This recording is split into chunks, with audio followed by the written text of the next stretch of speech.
What you see here in front of you is the triple bottom line statement of one of the most advanced companies in that area, Holcim. So what they do is they start with something they called retained value. I'm actually quite happy with that. It makes sense to start with your profit. That's definitely a contribution that you give in the areas of profit. What they then end up is employment and taxes and dividends. So what they're saying is actually their impact on society is positive because they're paying wages, they're paying taxes, and they're paying dividends. It really, makes me think, like, what does that actually mean? When you look at impact value, we should maybe quickly go at what impact value is. Started really in the context of social entrepreneurship, and the idea was to tell donors the value that a euro donated gives to society. So the examples here you probably are aware of, it's a vaccination program, for instance. And then it basically says, if we spend a euro on vaccinations, that's how many lives we save. That's how many health costs we avoid. So it's really a multiple of what that donation generates. But when you look at for-profit organizations, when they say they're paying salaries, they're really paying it because they receive something for it. This is not something they do for society. It's something that they have to do to get people to work for them. They have to pay taxes to get a license to operate in the country where they are at. They have to pay dividends because otherwise shareholders will not give them money. So if you look at that, I think it becomes quite questionable why you can count this as a positive impact. Now, there are also some social returns on the triple bottom line statement. They call them social investments. For instance, they look at euros invested in community housing and community health care, and they calculate the value then from avoiding housing costs by the community, basically. There they use even a multiple. So here they do the typical social entrepreneurship thing where they say, like, I'm doing something that the community benefits, and I don't have any benefit. Unfortunately, when you go back to the triple bottom line statement and you look at those social investments, they add up to zero. I'm sure it's not zero. The problem here is these are probably millions and not billions. Then when they do something social for the community, it becomes almost irrelevant compared to the rest of the bottom line that they're providing. So a bottom line of 2.4 billion, you cannot do 1 billion in community service. It's just not reasonable, even if you use a multiple like they do. Now, you've heard what I said, and I'd like to know of you now. You're the specialist. You want to bring sustainability into a corporation. You have to work with triple bottom line statements. You have to make sure they make sense and they steer your company to the right direction.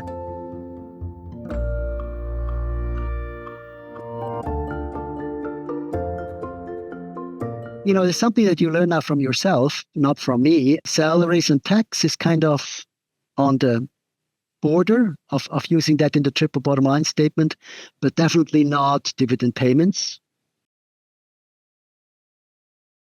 I never thought about this in this way before, and it's really interesting.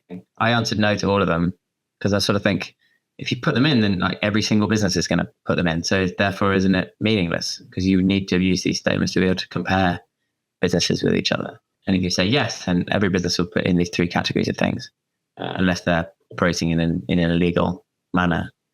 Do businesses attempt to try and do anything around like incrementality or benchmarking along these lines? So to be like, we can put in something to do with wages because we pay top of the market wages, not because we need to, but because we believe in paying a living wage. I'm just making something up.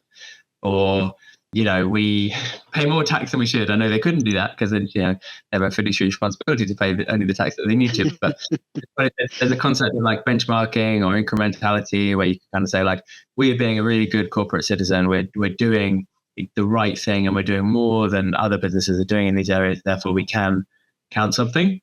Maybe that makes sense. So I fully agree with you. My intuition first was they should only list what they pay in excess of what they have to pay. So anything they pay on top of market practices, I would consider a contribution to society. There are aspects of compensation which are probably not part of social. They're part of doing business.